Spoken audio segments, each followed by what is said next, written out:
Üçüncü dediyinizə Amerika Birləşmiş Ştatlarının prezidenti olub Lyndon Johnson, Bəli. Kennedy'dən sonra.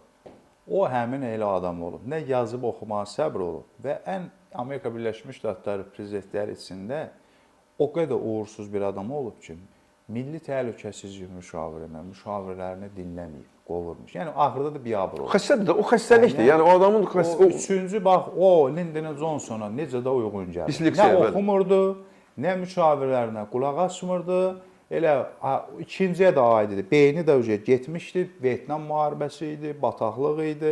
Hətta qızının sevgilisi belə Vyetnam müharibəsində idi. Qızı deyirdi, sevgilim oradadır. O bax nə gözəl dediniz var. Lyndon Johnson eyni o 2 ildən 3-ə aiddir ki, o nə qulaq asmırdı, nə bir şey eləmirdi. Mən sizə bir məsələni deyəcəm ilk kitab olaraq. Bu müharibə başlayanda 24 fevralda Ukrayna tərəfi bir məşhur rejissor var, Zelenskinin dostu. İsmini unutmuşam, amma sizə deyəcəm. Onun vasitəsilə demək, Abramoviçə çıxıb Ukrayna hakimiyyəti, müharibə başlayanda deyirəm, bax o eksklüziv olur. Ki, gəlin konferansda müharibə etməyək, oturan masaya.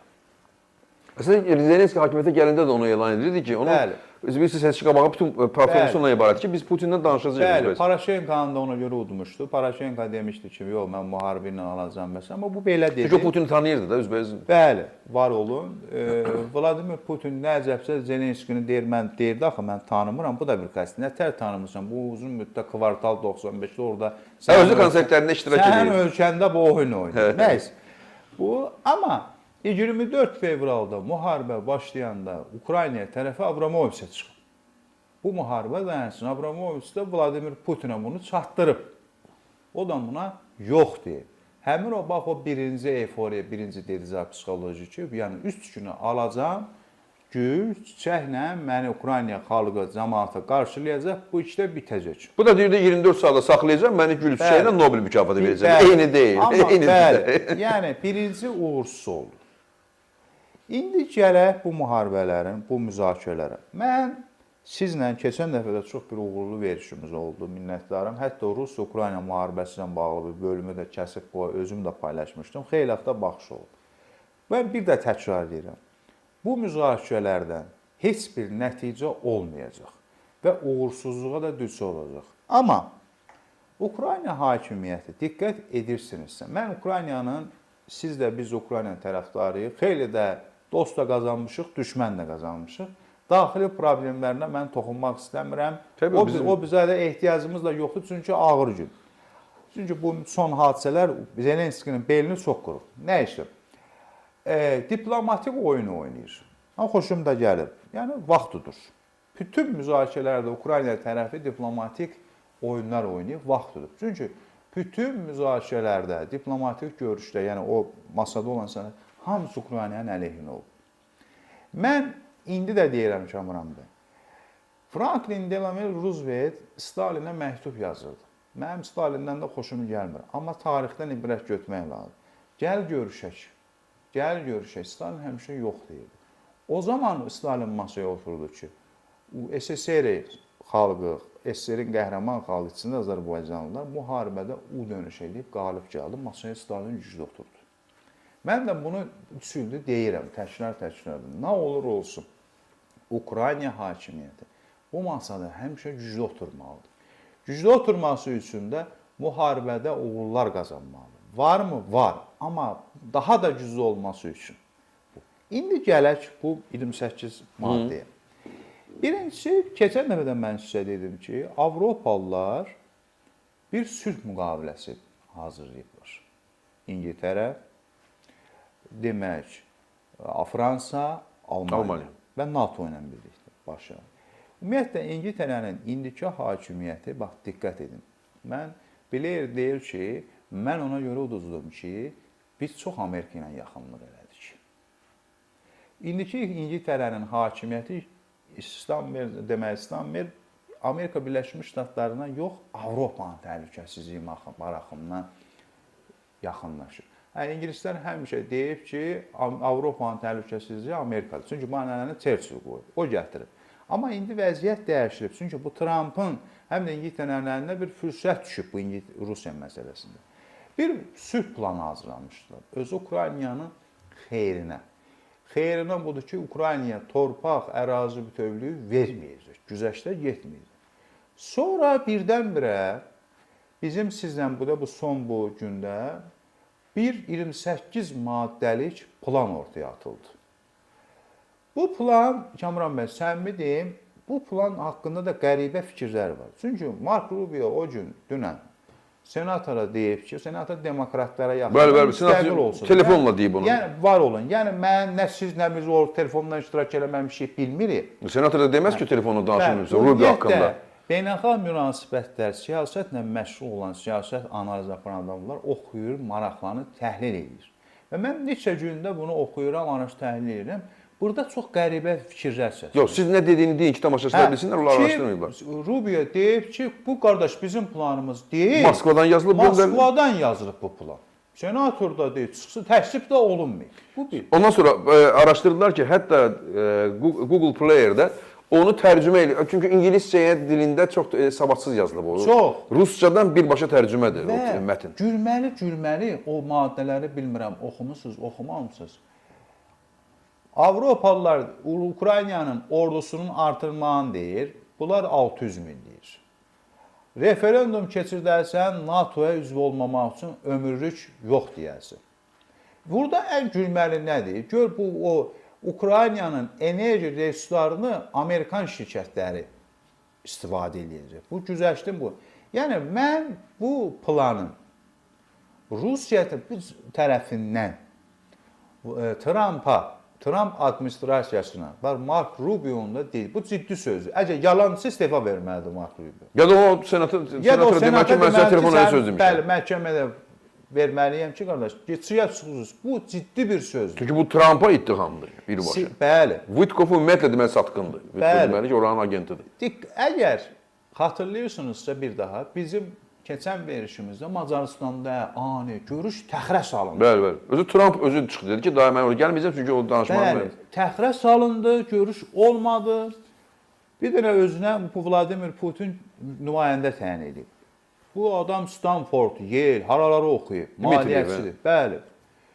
Bunu da deyirlər ki, Sergey Lavrovdan sonra xarici işlər naziri olmağa bir namizəd bir adamdır. Nə yaxşı olar. Amma bu iqtisadçıdır, iqtisad alimidir. Bunun işi ancaq merkantilist dövlət maraqlarından diplomat deyil. Lavrov da elə güclü diplomat deyil. Yox, nisbət var da, nisbət. Hə, o akademik, professional diplomatdır. Amma bu ancaq iqtisadi maraqlardır. Mən o şeyi də oxuyanda Kamran bəy ki, müharibə bitsin, Ukraynanın neftini, nə bilim, yeraltı, yerüstü, Amerikan şirkətlərisi demək burada alverci edib. Bunu Rusiya tərəfi təklif edib. Sən nə oldu? Buradan qərbi qovursan, Amerikanı qovursan, onu qovursan, təzədən bu planda da yazırsan ki, burada gəl yaxşı, yeraltı, yerüstü sərvətləri istifadə, Amerikan şirkətləri istifadə eləsin. Yəni, burada qaranlıq məsələlər sonra. Sonra Cenevra müzakirələrindən sonra, yenə bu Mark Rubio yoldaş çıxdı, dedi ki, vallahi dedi, bu müzakirələr, bu dünən deyib də, müzakirələrdə müəyyən uğurlar var, amma hələ Şükran günündən sonraya da qalıb. Yəni, bu nə deməkdir? Və tez də Zelenski gəldi cənab Erdoğanla görüşdü. Düz Erdoğan sayılmış dünən Vladimir Putinlə danışacaqmı? Yəqin olmayıb, bəlkə bugün danışılacaq. Yox, məncə danışıb telefonla. Bu haqda bir məlumat yoxdur. Hə, yox, yəni mən Türkiyə mətbuatını özə bu efirlərdə aşağıda rəy yazanlar sizin bizi savadsız Türkiyə qəzeti. Mən Türkiyə mətbuatını və sizin baxmadığınız, oxumadığınız yerlərdə oxuyuram. Və o efirlərdə danışanların bir çoxu da müəllimim və şəxsən də tanışdığım da var.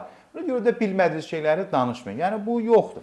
Amma tez Zelenski gəldi ki, bizə kömək edir. Amma burada yenə Avropalılar demək dikdir. Mən bir sözlə deyim, G20-də Almaniyanın baş naziri 5 dəqiqəlik müsahibə verib, Döçəvelliyə. O özü belə tərəddüd edir ki, bu 28 maddə nədir? Mən o kişi Almaniyanın baş naziri. Bizdən də məlumatlı, bizdən də bilikli bir insan. Təbii, yəni, o adam belə deyir, bu nə maddədir, biz bilmirik. Birinci, biz bunu müzakirə eləməliyik. Bu maddəni kim yazır? Yəni, bildirmirlər ki, bu kim yazır. Ona görə də Trump Bu 2025-ci ildə yenə tez bitirib 2026-ya Nobel o birinci dediyiniz var ha. Bax o da Nobel xəstəliyinə də tutub Trump. Yəni Nobel alın, Nobel al da, Barack Obama da aldı Nobel. Nağardı ki. Hala Yasir Arafat da Neynədir Nobel ki? aldı.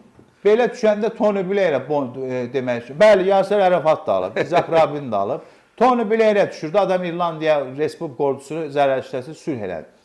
Yəni, bu 28-ci maddə təsdiq olunan kim Rusiya tərəfi yazıbsa, bu təsdiqlənir.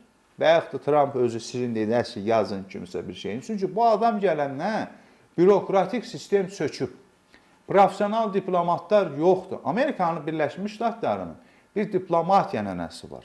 Profesional diplomatları var. Özdə onların səfirləri belə pensiya təqaüdə çıxandan sonra həmin o beyin mərkəzlərində qalıb işləyirlər, dövlətə yön verirlər.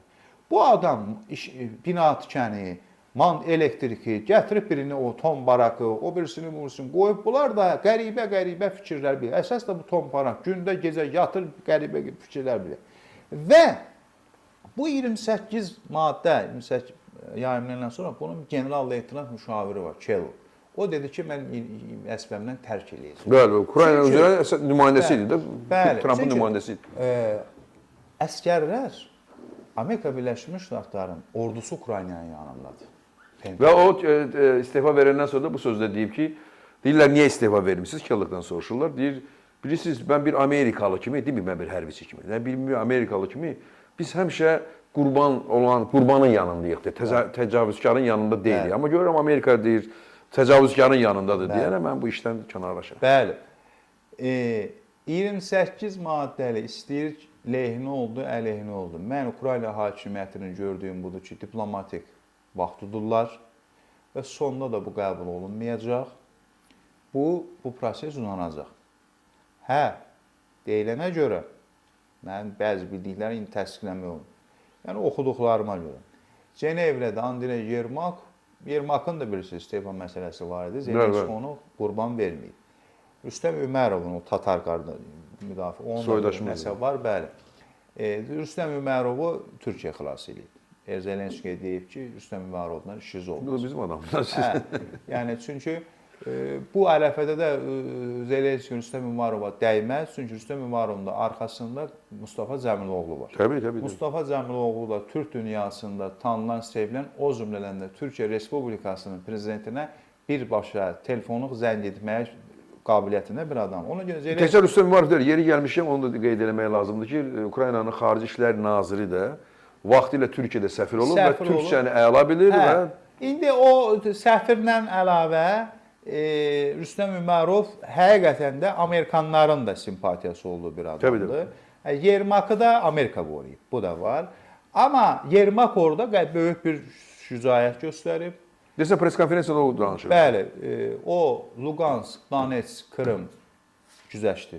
Çıxarılıb maddələrdən digər maddələr. Və orada nə deyildi?